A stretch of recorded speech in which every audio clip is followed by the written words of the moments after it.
The text arrived at 2:47 a.m., a string of numbers and a name I once trusted like a blood oath. My phone vibrated, but I didn't answer.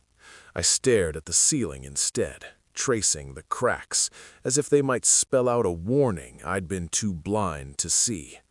Outside, the city slept under a fog that made every streetlight look like a distant eye. I already knew. Somehow, I always do. But this was confirmation. I could feel it crawling under my skin.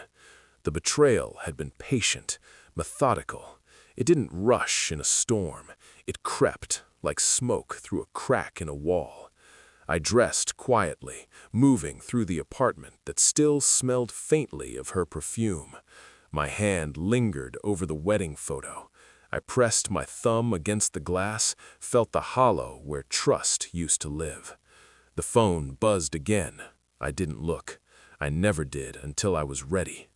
The message was from him, my closest friend, the man I'd built everything with, side by side, decade after decade, the man who knew my secrets, my weaknesses, my ambitions, and he had taken them all. I remembered the first hint, the slight hesitation in her laughter when he called, the way her eyes flickered to the corner of the room when he walked past. At the time, I laughed it off, too tired to notice, too busy building the empire that was ours.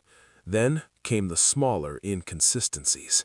A meeting she claimed didn't exist, a credit card I didn't recognize, the housekeeper's nervous glance, the careful way she avoided my questions. My mind cataloged them, one by one, like pieces in a puzzle I didn't yet want to see fully assembled.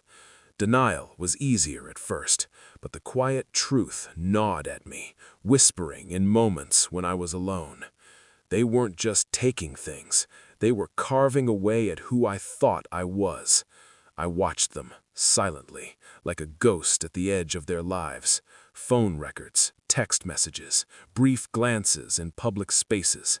Every smile she gave him, every word that seemed harmless, had a weight I measured in my chest. I didn't confront, I didn't call, I didn't storm their offices with accusations. Instead, I listened, I waited. Every conversation, every meeting, every casual slip became data. Every detail built the lattice of their deception, and I traced it meticulously.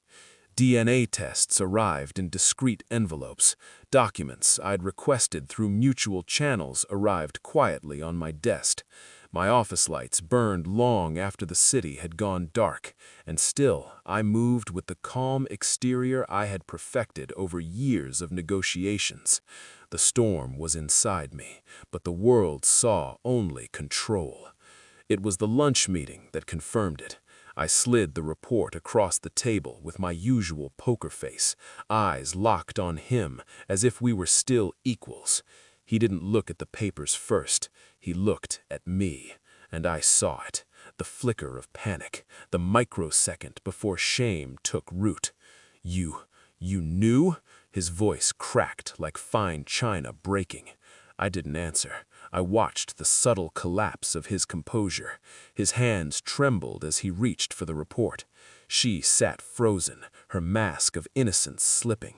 I let them feel the weight of every truth I had gathered, each fact a scalpel cutting through the facade they'd built. No outcry, no pleading, just recognition. The revenge wasn't violent. It never is. Violence is for those without imagination. I had all the leverage I needed. Quietly, I began reclaiming everything: my name, my company, the remnants of the life I had entrusted to them. Contracts transferred, accounts frozen, mutual allies reminded of my presence with discreet, irrefutable evidence. I never shouted, I never raged. I moved through each step with the deliberate precision of a predator circling its prey. And all the while, they realized too late that the trap they set for me had become the snare that ensnared them instead.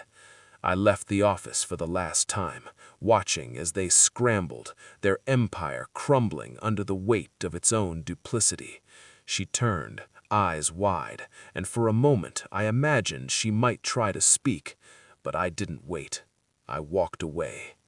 Now, alone in a new apartment, the city hums beneath my window. I sip whiskey I never touch during work hours, watching the skyline without nostalgia.